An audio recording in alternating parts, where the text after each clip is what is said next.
मेरे सभी नौजवान दोस्तों,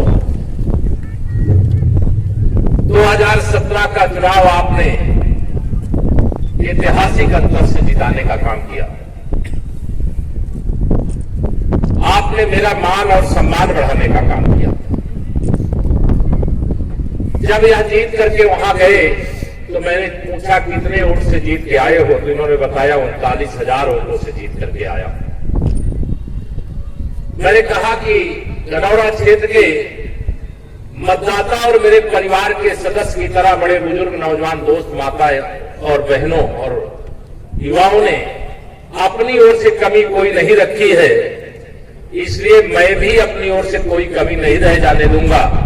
तो जो विभाग मेरे जिम्मे थे उन विभागों का तो पूरी तरह से खजाने का मुंह खोल दिया। यहाँ के लिए कोई कमी नहीं पड़ी या मैंने प्रयास किया है, लेकिन सरकार के अन्य विभागों से भी इस क्षेत्र के विकास की दृष्टि से कोई कमी न रह जाए, इस प्रयास में भी हमने कोई कमी नहीं छोड़ी।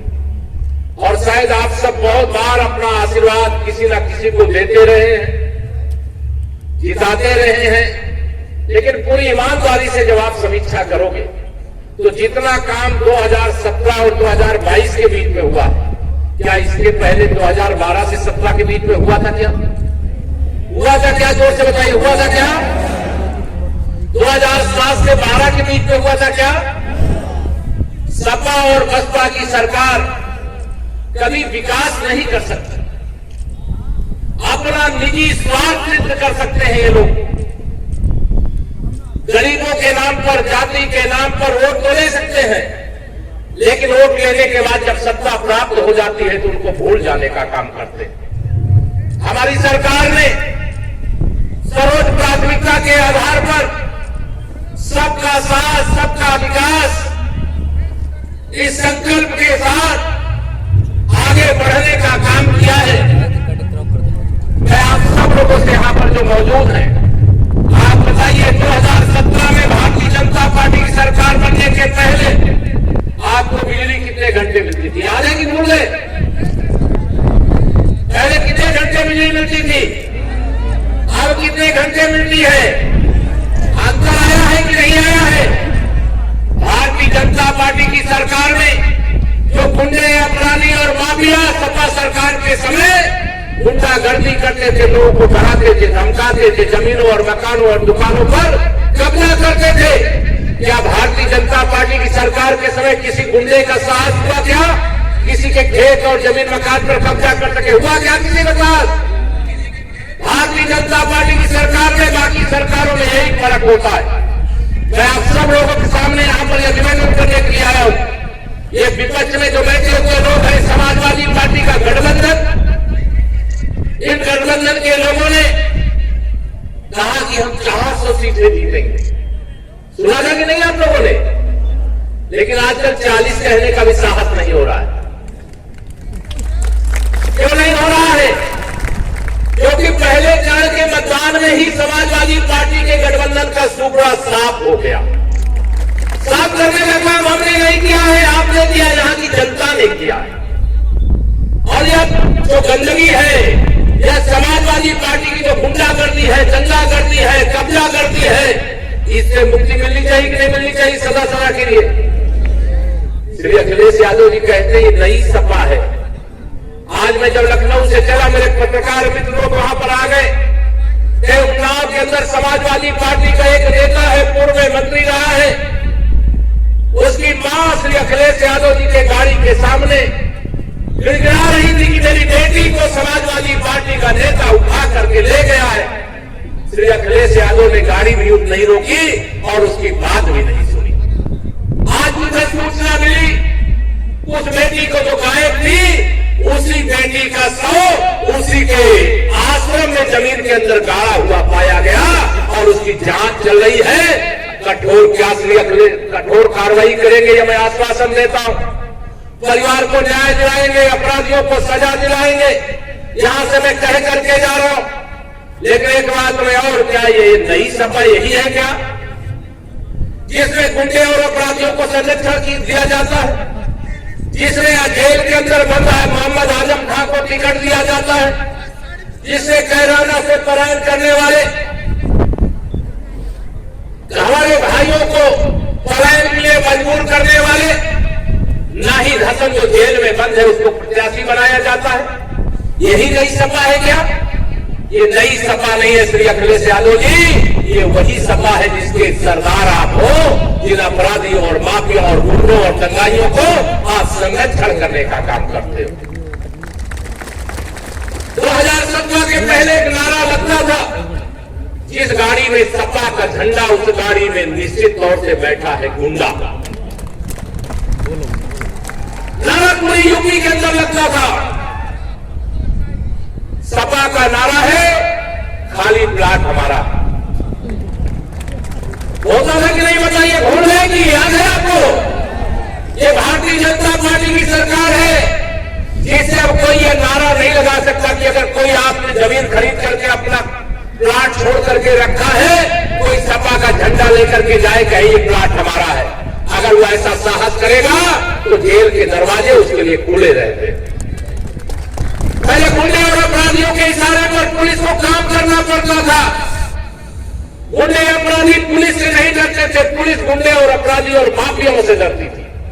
लेकिन भारतीय जनता पार्टी की सरकार आने के बाद बड़े बड़े गुंडे, बड़े बड़े अपराधी, बड़े बड़े माफिया या तो यूपी छोड़ करके भाग गए या तो जेल के अंदर ठूस दिए गए।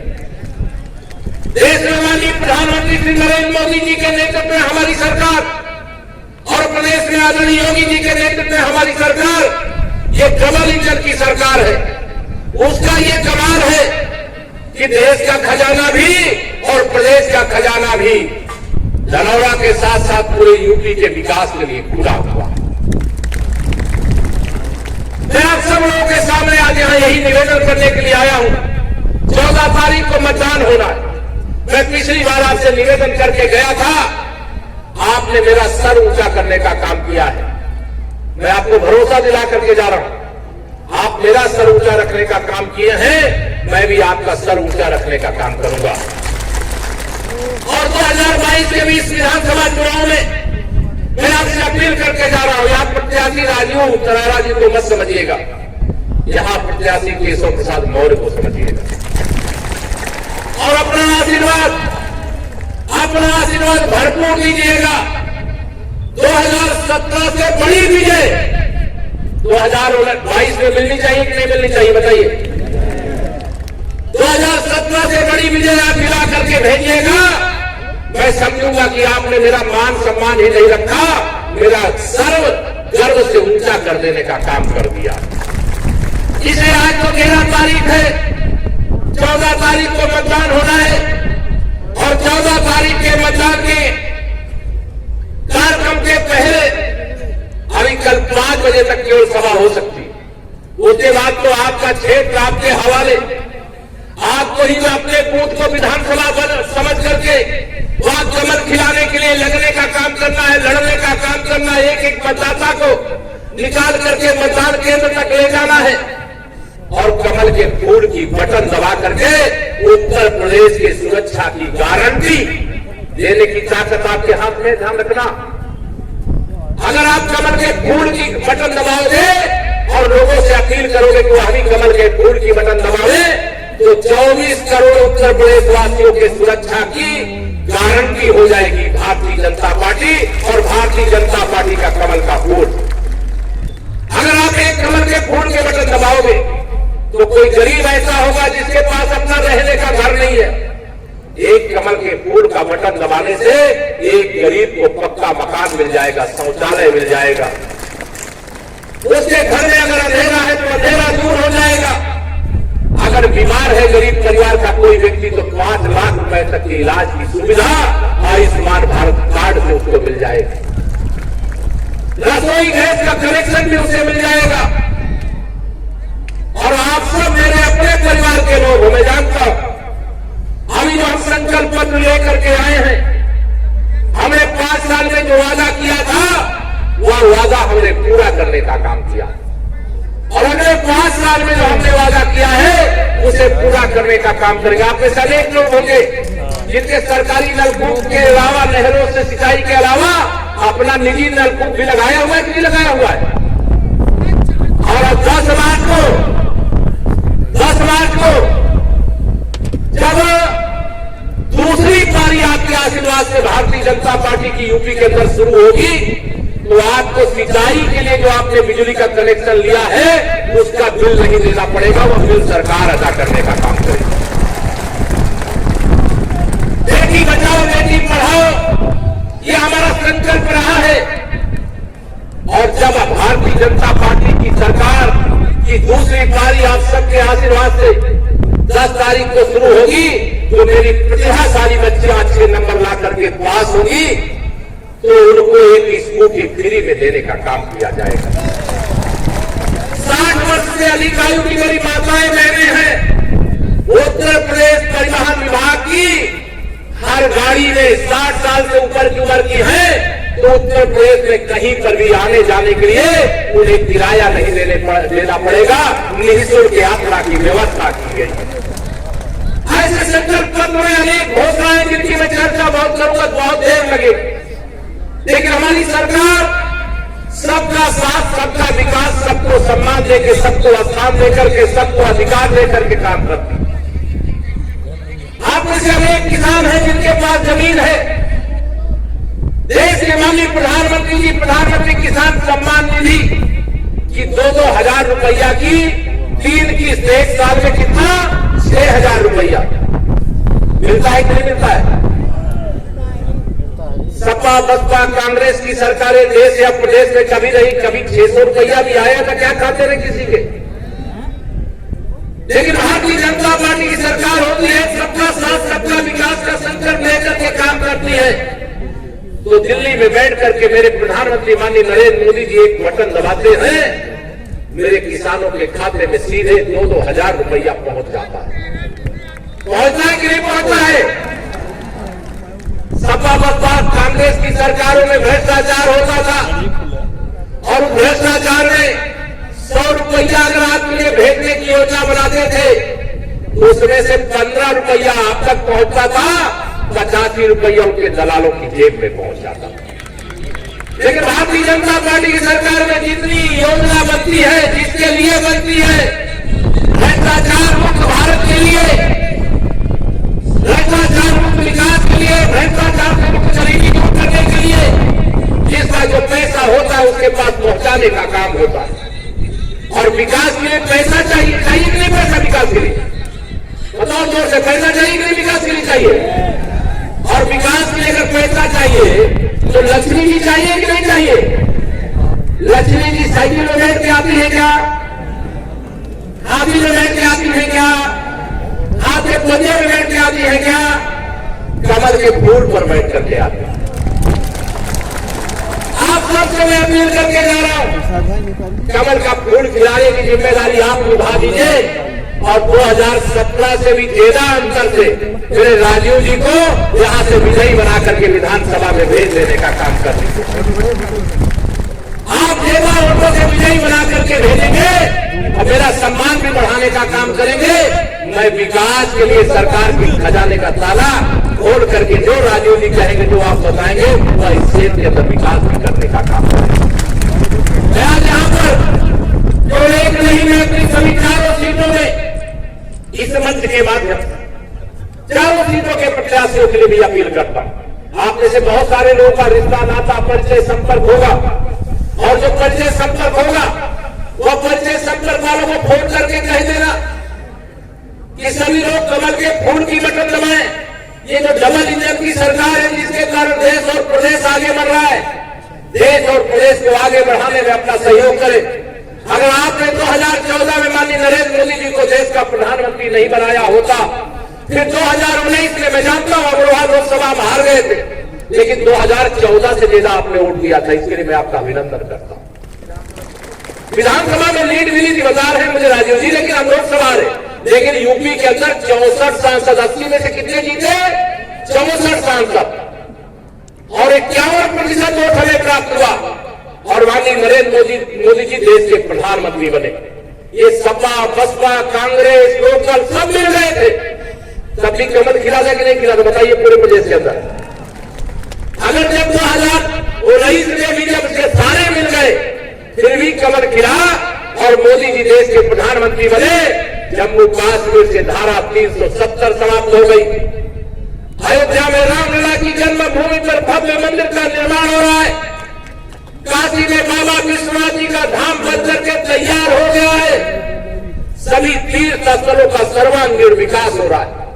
2014 से पहले जो नेता मंदिर में नहीं जाते थे, 2014 में देश में मोदी जी के प्रधानमंत्री बनने के बाद वो सब मंदिर जाने लगे कि नहीं जाने लगे? बताओ, जा रहे हैं कि नहीं जा रहे? बताओ। मैं आप सबसे विनती करके जा रहा हूं, आप इस बार 2022 में चुनाव तो 5 राज्य में हो रहे हैं, लेकिन चर्चा केवल उत्तर प्रदेश की हो रही है। सारे विरोधी सोच रहे हैं अगर यूपी में बीजेपी को रोक लेंगे तो 2024 में मोदी जी को दिल्ली में रोक लेंगे। मैंने कहा तुम्हारे सपने कभी पूरे नहीं होने देगी यूपी की जनता और देश की जनता। इसे पूरे प्रदेशवासियों की ओर से मैं आप सबको बता करके जा रहा हूं, इस बार फिर से हम यूपी में 300 से ज्यादा सीटें जीतने जा रहे हैं। कितनी? 300 से ज्यादा। और मैं पूरे प्रदेश में एक नारा लगाया करता हूं, 100 में 60 हमारा है। कितना? 100 में 60% वोट हमारा है, 40% वोटों में बंटवारा है और बंटवारे वाले वोटों में भी हमारा है। क्यों हमारा है वही मैं बता दे रहा हूं। हम सबका साथ सबका विकास करते हैं। हम विकास के मामले में कोई भेदभाव नहीं करते। करते हैं क्या? हमारे लिए किसान किसान एक समान, गरीब गरीब एक समान, बेटी बेटी एक समान, हिंदू हो चाहे मुसलमान। बताइए किया है कि नहीं? कोई किसान मुसलमान है तो उनको सम्मान निधि नहीं जाती क्या? मिलती है कि नहीं मिलती है? गरीबों को पक्का मकान और सारी सुविधाएं अगर अमीर को मिल रही है तो हिंदुओं को मिल रही तो मुसलमानों को नहीं मिलती है क्या? मिलती है कि नहीं मिलती है? अभी प्रधानमंत्री गरीब कल्याण अन्न योजना के अंतर्गत हम यूपी के 15 करोड़ लोगों तक फ्री में निःशुल्क राशन देने का काम कर रहे हैं। कितना? 15 करोड़। क्या हिंदुओं को केवल मिलता है कि मुसलमानों को मिलता है? बताइए, सबको मिल रहा है कि नहीं मिल रहा है? बताओ, मिल रहा है कि नहीं मिल रहा है? और अभी हम लोग तो 2 महीने से 5 किलो और उत्तर प्रदेश से जोड़ दिया। अब 10 किलो प्रति यूनिट और साथ में 1 किलो दाल, 1 किलो तेल, 1 किलो नमक भी भेजने का काम कर रहे हैं। मिल रहा है कि नहीं मिल रहा आप लोगों को? आप बताइए, अगर हम सबका साथ सबका विकास करते हैं, सबको इसका लाभ मिला है, भले वो घर से निकलेगा कहेगा मैं साइकिल में वोट दूंगा या हाथी में दूंगा या पल्ले में दूंगा, लेकिन जब कमल के फूल की बटन दिखाई देगी तो याद नहीं आएगा कि सब कुछ दिया तो है मोदी जी और योगी जी के नेतृत्व वाली भाजपा की सरकार ने। तो इसीलिए मैं कहता हूं 100 में 60 हमारा, 40 में बंटवारा और बंटवारे में भी हमारा। आप सब लोगों के बीच में जाइए और सबसे अपील करके आइएगा कि अगर हमें भेदभाव नहीं किया है तो आप भी भेदभाव न करें। अगर दंगा मुक्त उत्तर प्रदेश है तो केवल हिंदू सुरक्षित नहीं है, उसमें मुसलमान भी सुरक्षित है। अगर भ्रष्टाचार मुक्त उत्तर प्रदेश है तो आज अगर सड़क और बिजली इतनी मिल रही है, कानून व्यवस्था इतनी दुरुस्त है, तो उससे केवल हिंदुओं के लिए फायदा नहीं, सबके लिए फायदा हो रहा है। मैं आप सब लोगों से, हमारे तो अगड़ा हो पिछड़ा हो, जो जातियों में बांटने की बात करते हैं, हम उनसे कहते हैं कि हमारे लिए अगड़ा वर्ग हो, पिछड़ा वर्ग हो, चाहे अनुसूचित वर्ग हो, ये हमारे लिए त्रिवेणी है, गंगा यमुना सरस्वती की त्रिवेणी की तरह। हम सबका सम्मान करते हैं। हमारी पार्टी और हमारा नेतृत्व सबके सम्मान में, सबके सेवा में समर्पित रहता है। कोरोना का इतना बड़ा संकट देश में आया, देश के वैज्ञानिकों ने दिन रात तपस्या करके कोरोना की वैक्सीन तैयार की, लेकिन श्री अखिलेश यादव जी ने कहा ये कोरोना की नहीं, ये भाजपा की वैक्सीन है। कहा था कि नहीं कहा था? बताइए। कहा भाजपा की वैक्सीन, मैं इसको नहीं लगवाऊंगा। अगर हम सब लोगों ने वैक्सीन नहीं लगवाया होता, हमारे वैज्ञानिकों ने वैक्सीन नहीं तैयार किया होता, तो तीसरी लहर में क्या हम सुरक्षित बैठ पाते? क्या आज यहां पर बैठे हुए श्री अखिलेश यादव जी, अब आपको जनता वैक्सीन लगाएगी। कब लगाएगी? 14 तारीख को लगाएगी। 14 तारीख को लगाएगी। इतनी जोर से वैक्सीन, बूस्टर डोज दीजिएगा, बूस्टर, दूसरे के बाद जो तीसरा डोज होता, बूस्टर डोज देने का काम करिएगा। मैं तो चाहता हूं कि आने वाली 10 मार्च को, और मुझे लग भी रहा आने वाली 10 मार्च को समाजवादी पार्टी का नाम बदल करके उत्तर प्रदेश की जनता समाजवादी पार्टी बना देगी। बहुजन समाजवादी पार्टी को कोई पूछ रहा है क्या? बहुजन समाज पार्टी कोई पूछ रहा है क्या? कांग्रेस वालों के पास फोटो खिंचाने वाले भी नहीं मिल रहे हैं क्या? भारतीय जनता पार्टी की ताकत आपसे, और आपकी ताकत के बल पर हम अच्छा से अच्छा काम करना चाहते, और उसके लिए आप सबका आशीर्वाद मांगते हैं। और आप सबसे यही निवेदन करके, यद्यपि राजीव जी ने बहुत आप सबका आशीर्वाद प्राप्त किया है, काम भी बहुत किया है, फिर भी 5 साल में शायद कुछ काम अधूरा रह गया, लेकिन मैं ये जरूर कह करके जा रहा हूं, 5 साल जो आपने देखा है वो टेलर था, टेलर। पूरी पिक्चर तो 10 मार्च 2022 के बाद 2027 के बीच आप सबके आशीर्वाद की प्रार्थना करता हुआ अपने अपने बूथों पर भारी अंतर से कमल का फूल खिला करके विरोधियों को हराना ही नहीं है, उनकी जमानत भी जब्त कराने का काम करना है, यही अपील करके। और 10 मार्च के बाद इसी मैदान में पिछली बार आ नहीं पाया, बीच में एक बार कार्यक्रम में आया था, लेकिन 10 मार्च के बाद एक बार फिर से जब मौका मिलेगा आप सबका आशीर्वाद लेने के लिए आऊंगा, आशीर्वाद लेने के लिए आऊंगा फिर से दोबारा, मैं आप सबका आशीर्वाद लेने के लिए फिर से आऊंगा। आज इतना ही निवेदन करके देता हूं अपनी वाणी को विराम, हाथ जोड़ करके आप सबसे कहता हूं, पूरे जोर शोर से बोलिए जय श्री राम, जय श्री राम। और आज जो मैं नारा लगा रहा हूं ना जय श्री राम, पहले ये विरोधी मंदिर नहीं जाते थे, आप देखना 10 मार्च के बाद अच्छा, जब किसी सभा में, अभी सभा सपा की हो, बसपा की हो, कांग्रेस की हो, नहीं कोई भारत माता की जय बोलता है, वंदे मातरम कोई बोलता है, कोई जय श्री राम बोलता है, आप देखना, याद रखना, नोट करके रख लेना।